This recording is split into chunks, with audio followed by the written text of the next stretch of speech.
Good morning दोस्तों। कैसे हैं आप सब दोस्त। उस परमात्मा ईश्वर अल्लाह की दया से आप बहुत अच्छे होंगे। दोस्तों, हमें जिस टॉपिक के ऊपर चर्चा कर रहे थे वो प्रतिशत है, और प्रतिशत के दो भागों के ऊपर हम चर्चा कर चुके थे। और जब दूसरे भाग में हमने चर्चा की थी जिस टाइप के ऊपर वो परीक्षा से संबंधित थे, उस टाइप के अंत में मैंने आपको हल करने के लिए होमवर्क के रूप में 2 क्वेश्चन दिए थे। पहले उन 2 क्वेश्चनों के बारे में हम चर्चा करेंगे। और दोस्तों, मेरा आपसे एक ही आग्रह है कि जब भी आप इस वीडियो को देखें तो निश्चित रूप से अंत तक देखें, और जो चीजें आपको सिखाई जा रही हैं इस वीडियो के माध्यम से, वो उस वीडियो के माध्यम से अंत में जो क्वेश्चन दिए जाएं उनको जरूर हल करें और कमेंट बॉक्स में उनके आंसर जरूर दें, जिससे आपका आकलन हो जाएगा कि आपने क्या सीखा है क्या नहीं सीखा है। तो दोस्तों, जो क्वेश्चन दिया था वो क्या था। पहला क्वेश्चन तो ये था कि 12 मिनट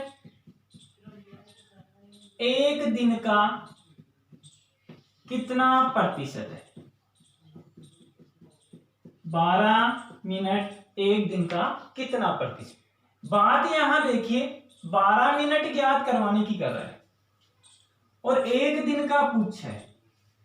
तो देखो, मैंने आपको बताया था कि जो ज्ञात करवाता है उसको तो ऊपर रखते हैं। तो यहां पर ज्ञात क्या करवा रहा है, 12 मिनट का प्रतिशत ज्ञात करवा रहा है।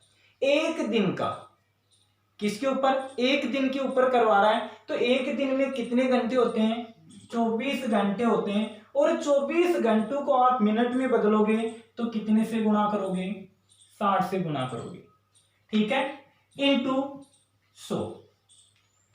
12 5 60, यहां हो गए 20, और ये 20/24, तो 5/6, यानी आंसर कितने आ गए, 5/6 आ गए।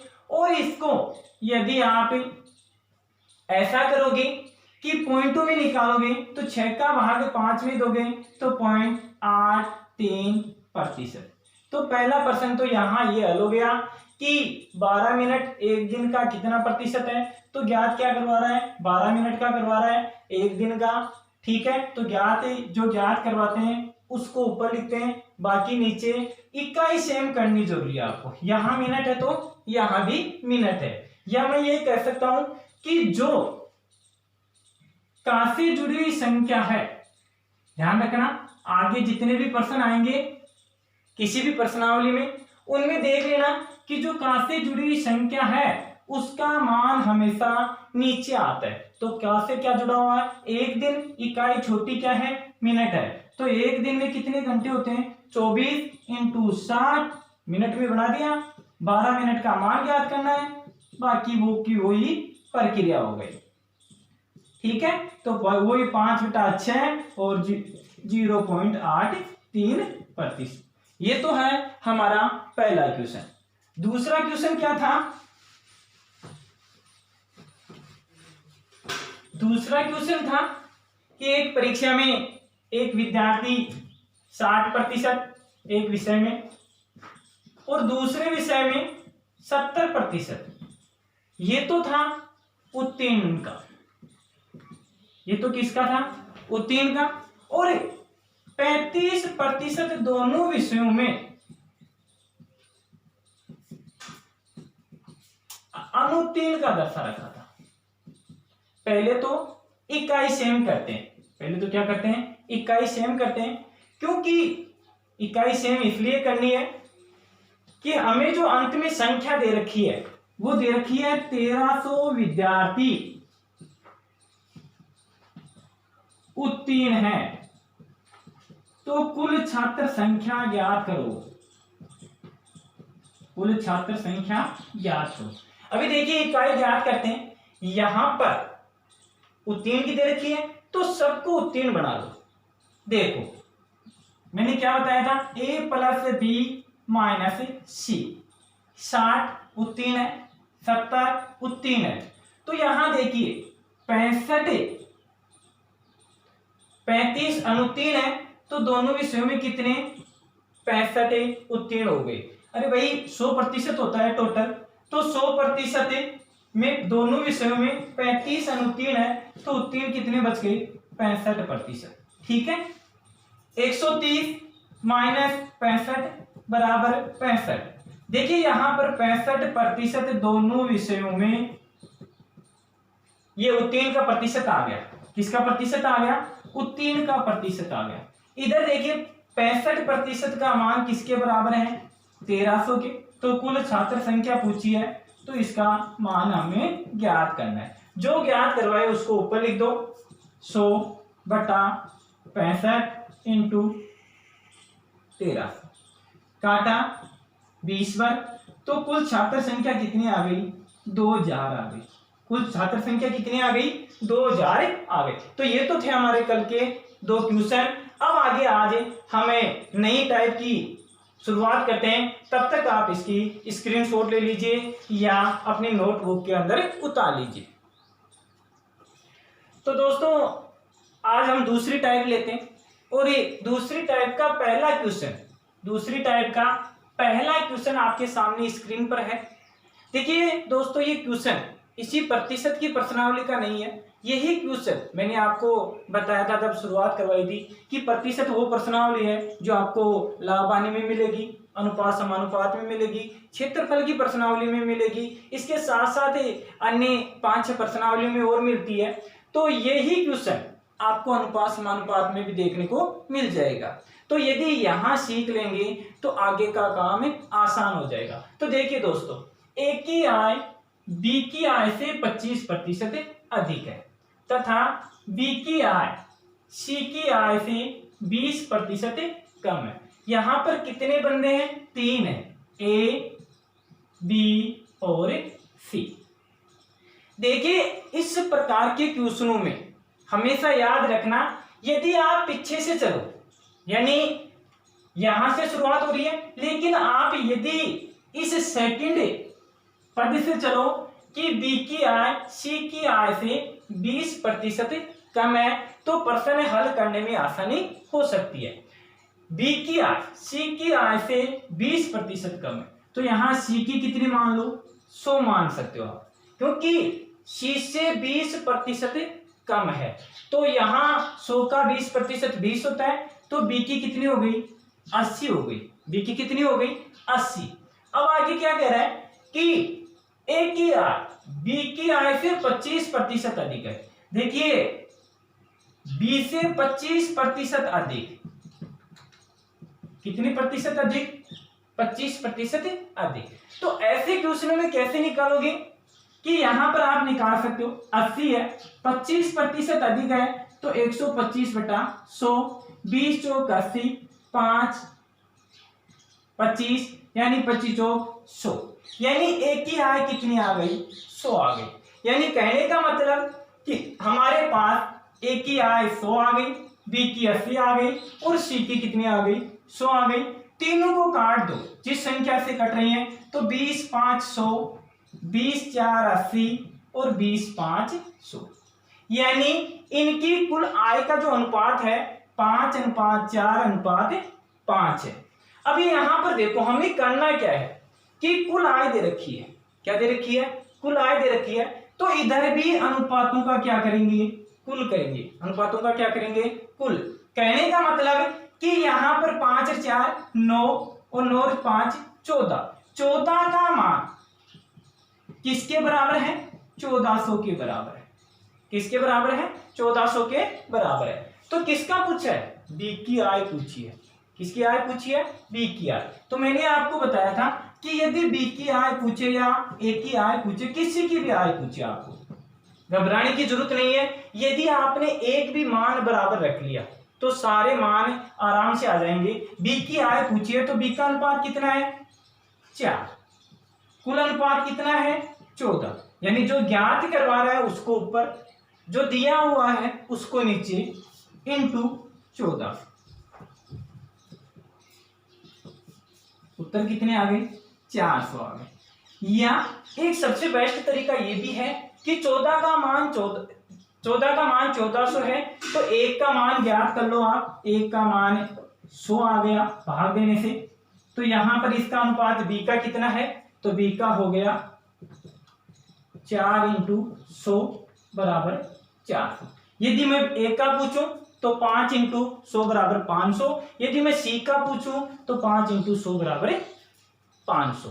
तो इस प्रकार से इसके आंसर कितने आ गए, 400। दोस्तों ध्यान ये रखना है कि देखो प्रतिशत का प्रश्न है, अनुपात समानुपात मिलेगा, हमें सिर्फ इस चीज का ध्यान रखना है कि पीछे की साइड से शुरुआत करनी है। सेकंड पद है बी की आय सी की आय से 20% कम है, तो सी की भी 100 हो गई, तो बी की कितनी हो गई 80। 80 25% अधिक कितना होता है 100। काटा, अनुपातों का योग किया, एक का मान निकाला और आंसर आ गए। तो दोस्तों आप इसकी स्क्रीनशॉट ले लीजिए या फिर अपनी नोटबुक के अंदर उतार लीजिए। तो दोस्तों दूसरा क्वेश्चन दूसरी टाइप का हमारी स्क्रीन के सामने है। स्क्रीन पर देखिए कि ए की आय बी की आय से 25% अधिक है और बी की आय सी की आय से 25% कम है। यदि तीनों की कुल आय 8600 रुपए है तो ए की आय ज्ञात। आपको लग रहा होगा कि पहले वाले क्वेश्चन की तरह ही है सेम, लेकिन ऐसा इसमें कुछ नहीं है। इसमें देखिए तरीका वो का वो लगेगा, लेकिन आसानी से हल नहीं होगा। देखिए दोस्तों जो ये मैं क्वेश्चन करवा रहा हूं इनको आराम से समझिए, और जब भी वीडियो खत्म हो उसके लास्ट में आपको क्वेश्चन दिए जाएंगे, उनको जरूर हल करना, क्योंकि जो चीज यहां पर सीख रहे हो उसका आकलन होना भी जरूरी है। तो दोस्तों देखिए वही तीन कैंडिडेट हैं ए बी और सी। बात करते हैं ए की आय बी की आय से 25% अधिक है और बी की आय सी की आय से 25% कम है। यदि मैं सी की आय 100 मानूं तो बी की आय कितनी हो गई 75 हो गई, क्योंकि 25% कम है।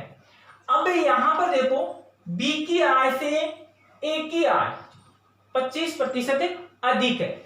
अब यहां पर देखो ए की आय ज्ञात करोगे तो 75 × 125/100 करोगे। देखो एक चीज का ध्यान रखना 25 5 25 4, यहां पर आपको जो मामला है वो पॉइंटों में नजर आएगा, और पॉइंटों में नजर आएगा तो आपको हल करने में दिक्कतें आ सकती है। आप वैसे निकाल भी सकते हो कि गुणा करोगे 5 5 25 2 7 5 35 और 2 37/4। ठीक है, यहां पर जो भी है मान उसको रख लो और काट दें कर हल करके आप जैसा पहला प्रश्न है उसके अकॉर्डिंग कर सकते हो, या इसको यूं ना करो तो एक तरीका और बता देता हूं मैं आसानी से जल्दी हल करने वाला, कि यहां पर देखिए दोस्तों इस क्वेश्चन में कट पॉइंटों में उत्तर आ रहे हैं, पॉइंटों में मान आ रहा है, तो पॉइंटों में नहीं लाना चाहते हो तो सीधा सा ही कर लो हल। ए की आय बी की आय से 25% अधिक है, तो बी की 100 है तो इससे ए की आय 125, और बी की आय सी की आय से 25% कम है, तो सी की 100 तो 25% कम 75। ठीक है, काट लो 5 4 3 4। देखो दोस्तों इन दोनों को आपस में काटा 25 5 125 25 4 100 25 3 75 25 4 100।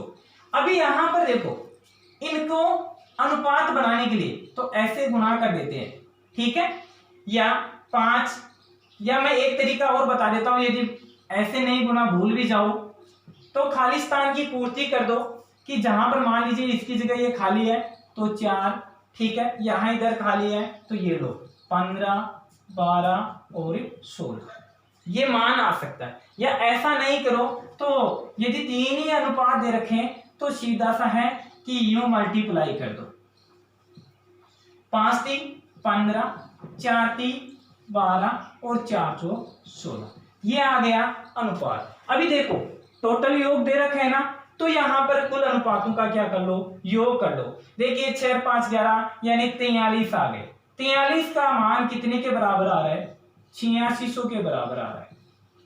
ठीक है, किसका मान ज्ञात करना है, यहां पर एक का पूछा है तो एक का मान ज्ञात करेंगे। तो A का अनुपात कितना है 15/43 इंटू 8600, काटा 200 और 15 दूनी 30, यानी 3000 रुपए इसके आ गए। ठीक है, यदि यहां पर प्रत्येक का पूछ ले तो A का ये आ गया, तो B का निकालना चाहो तो 12/43 इंटू 8600, या फिर एक का मान 200 आ रहा है तो 15 दूनी 30, 3000 हो गए, 12 दूनी 24, 2400 हो गए, 16 दूनी 32, 3200 रुपए आ गए। तो इस हिसाब से आपका ये क्वेश्चन हल हो रहा है। यहां बस ध्यान देने वाली चीज यही है कि पॉइंटों में यदि हल नहीं करना चाहते हो तो आप डबल मान के भी हल कर सकते हो, और यही प्रश्न आपको अनुपात समानुपात की प्रश्नावली में देखने को मिलेगा। तो दोस्तों इसकी स्क्रीनशॉट ले लीजिए या अपने नोटबुक के अंदर उतार लीजिए। तो दोस्तों देखिए यहां पर तीसरा क्वेश्चन है टाइप 3 का, और ये जो टाइप है ऐसा क्वेश्चन आपको एग्जाम में विशेषकर दोस्तों राजस्थान पुलिस और पटवार में तो देखने को जरूर मिलता है, चाहे वो क्षेत्रफल की प्रश्नावली के अकॉर्डिंग आ जाए और चाहे वो प्रतिशत की प्रश्नावली के अकॉर्डिंग आ जाए। तो ये क्वेश्चन आपके लिए सीखने के लिए बहुत ही इंपॉर्टेंट क्वेश्चन है। देखिए इसको हल कैसे करना है। किसी सिनेमा हॉल की टिकट दर में 20% वृद्धि करने के बाद दर्शकों की संख्या में 30% की कमी हो जाती है। देखिए ऐसे क्वेश्चन आते हैं, उनमें कमी या वृद्धि यदि निकलवानी हो, ठीक है, तो कमी या वृद्धि प्रतिशत ज्ञात करने के लिए अलग अलग सूत्र बनते हैं, अलग अलग तरीके बनते हैं, लेकिन आपको मैं वही तरीका बताऊंगा जिससे आप आसानी से हल कर सकते हैं और भूलेंगे नहीं। ठीक है, तो देखिए सूत्र की बात करें तो सूत्र वैसे याद करने की जरूरत नहीं है, क्योंकि एक देसी नुस्खा आपको मैं बताऊंगा कि 100 प्लस माइनस वृद्धि या कमी, 100 प्लस माइनस वृद्धि या कमी बटा 100। कहने का मतलब कि यदि वृद्धि दे रखी है, या यहां पर यूं भी कर सकते हैं कि 100 प्लस माइनस ए और 100 प्लस माइनस बी, या दो पद बना दिए हमने ए और बी। तो यहां पर ए पद मान लेते हैं ये 20% वृद्धि वाला, और बी पद मान लेते हैं 30% कमी वाला।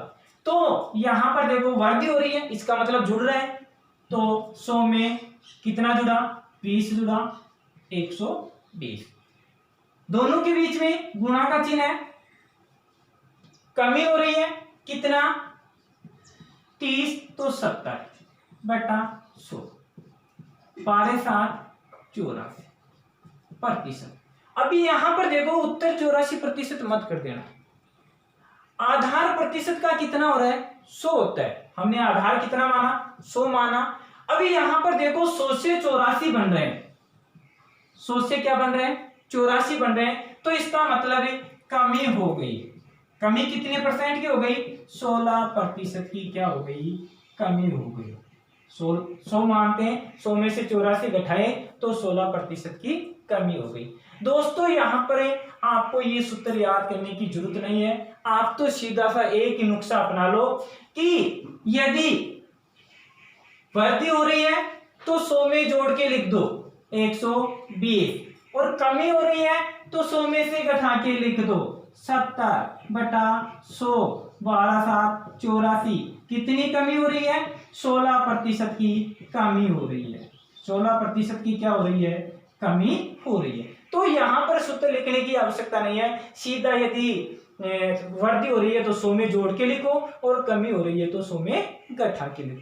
साथ ही दोस्तों यहां पर एक चीज का जरूर ध्यान रखना, ठीक है, कि यदि 3 बार दे रखा हो, मैं क्वेश्चन को यह भी रिपीट कर सकता हूं कि एक गांव की जनसंख्या पहले वर्ष 20% वृद्धि होती है, दूसरे वर्ष भी 20% वृद्धि होती है, और तीसरे वर्ष से 20% की कमी होती है। ऐसा ही क्वेश्चन आ जाए कि एक गांव की जनसंख्या में पहले वर्ष 20% की वृद्धि, दूसरे वर्ष 20% की वृद्धि और तीसरे वर्ष 20% की कमी होती है, तो यहां पर जनसंख्या पर क्या प्रभाव पड़ेगा, ऐसा भी क्वेश्चन आ सकता है। तो यहां तक तो हमने 2% वाले देखते हैं। देखें यहां पर कुछ करना ही करना है।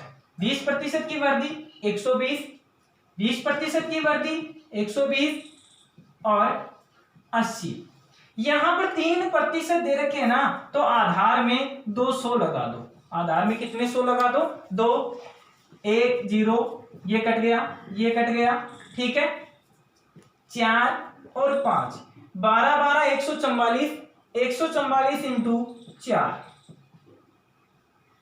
और 5। यदि यहां पर देखो गुणा करोगे, भाग दोगे, उसके बाद में जो आंसर आएगा, यदि वो 100 से डाउन आ रहा है तो कमी आएगी, और यदि वो 100 से बढ़कर आ रहा है तो वृद्धि आएगी। तो दोस्तों इस चीज का भी आप विशेष ध्यान रखना। तो समझ में आया होगा दोस्तों। यदि समझ में आया है तो आप इसकी स्क्रीनशॉट ले लीजिए या फिर इसको नोटबुक में उतार लीजिए।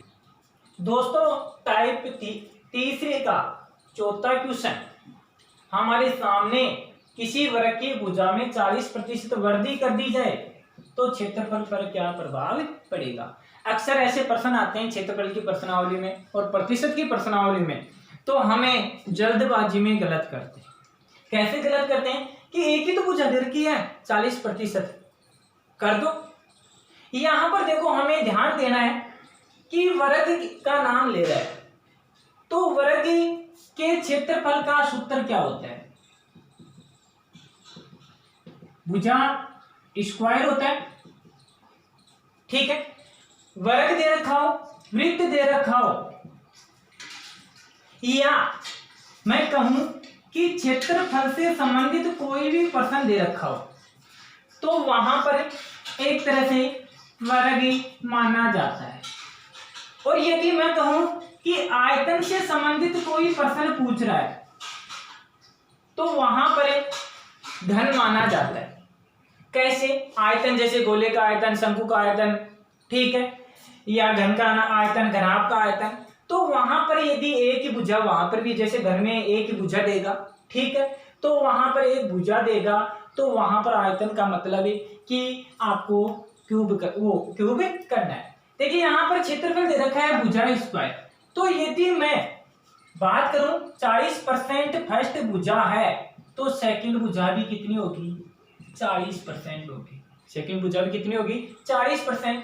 फर्स्ट भुजा में यदि 40% की वृद्धि आ रही है तो सेकंड भुजा में भी कितने परसेंट की वृद्धि आएगी, 40% की वृद्धि। यदि सूत्र के माध्यम से करते हो तो वैसे कर लो, वरना 40% की वृद्धि हो तो 140 इंटू 140 बटा 100 काटा, तो 14 इंटू 14 196, कितना हो गया, 196। अभी देखो ये कितना ऊपर जा रहा है 100 से, तो 96 ऊपर जा रहा है, तो यहाँ पर 96% की क्या हो गई, वृद्धि हो गई।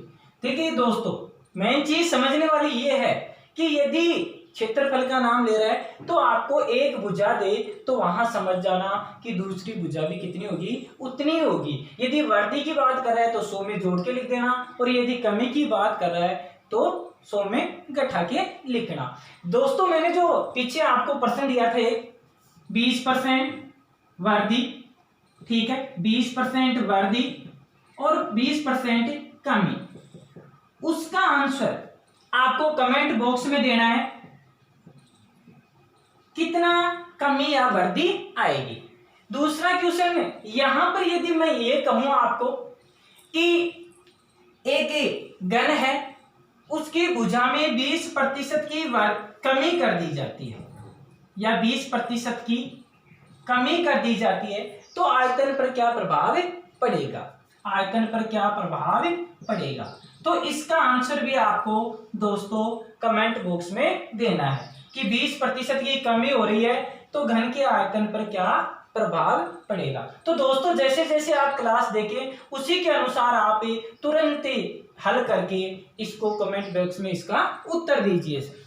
अब इसकी स्क्रीनशॉट ले लीजिए और या फिर नोटबुक में उतार लीजिए। तो देखिए दोस्तों हमारा आज का अंतिम क्वेश्चन है ये, और इस क्वेश्चन के बाद में हम आपको 2 क्वेश्चन देंगे हल करने के लिए। होमवर्क के रूप में। क्योंकि दोस्तों मैं आपको एक ही बात बता रहा हूँ कि यहाँ पर क्लास लेने का मतलब हमारा ये नहीं है कि फॉर्मेलिटीज पूरी करना, सीखना है हमारा उद्देश्य, और सीख कर ये भी आकलन करना है कि जो हमारी क्लास स्टूडेंट ले रहे हैं उनको समझ में आ रहा है या नहीं आ रहा है। और वो कब पता चलेगा, जब आप इन जो क्वेश्चन आपको होमवर्क के रूप में दिए जाएंगे उनको कमेंट बॉक्स में आंसर के रूप में आप हमें रिप्लाई दोगे, तब पता चलेगा। देखिए दोस्तों, तीसरा प्रश्न, ए का वेतन बी के वेतन से 20% अधिक है। दोस्तों ये प्रश्न बेसिक साधारण क्वेश्चन है, लेकिन बहुत ही इंपॉर्टेंट क्वेश्चन है और अक्सर परीक्षाओं में ऐसे क्वेश्चन ही पूछे जाते हैं। ए का वेतन, देखिए यहाँ ए है और यहाँ बी है। ए का वेतन बी के वेतन से 20% अधिक है। मैं कोई सूत्र नहीं बता रहा हूं, सिर्फ बेसिकली अपने दिमाग से बी के वेतन से बी का 100 मान लिया, ठीक है। कितना अधिक है, 20%, तो कितना हो गया, 120 हो गया। अभी यहां पर क्या कह रहा है कि बी का वेतन ए के वेतन से कितना कम है। इधर देखिए, यहां से ये बढ़ा 20% अधिक है, 20% अधिक, लेकिन अब अगला ये पूछ रहा है कि अब कितना परसेंट कम होगा। तो विद्यार्थी क्या करते हैं कि यहां से यहां तक 20% बढ़ रहा है, तो 120 से 100 हो रहा है, तो 20% ही तो कम हो रहा है। तुरंत उत्तर 20% कर देते हैं और आपका गलत हो जाएगा और आप कंपटीशन से बाहर हो सकते हैं। तो दोस्तों इसके लिए करना क्या है, देखिए 120 से 100 हो रहा है, तो कितने की कमी हो गई, 20 की कमी हो गई। कितने की कमी हो गई, 20 की। और ये 20 की कमी किससे हो रही है, 120 के ऊपर हो रही है। 20 की कमी किसके ऊपर हो रही है, 120 के ऊपर।